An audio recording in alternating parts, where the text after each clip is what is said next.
Mizimu ya ukoo toa!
Akili za mtoto wake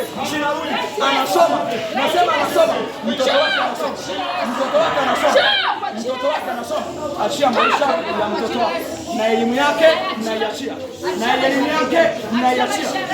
elimu yake mnaiachia, elimu ya mtoto wake,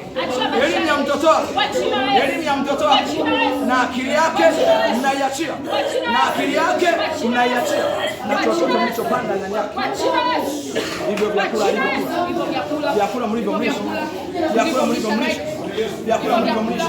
yeye na mtoto wake, yeye na mtoto wake, na nywele za kichwa chake, uwezo na nguvu za Mungu kwa jina la Yesu, na madhabahu ya giza, madhabahu ya kifamilia kwa jina la Yesu, ninamtenga kwa jina la Yesu, namtenga kwenye hiyo madhabahu kwa jina la Yesu. Kila madhabahu iliyosimama mbele yake kwa jina la Yesu, kwa jina la Yesu haitamuona kwa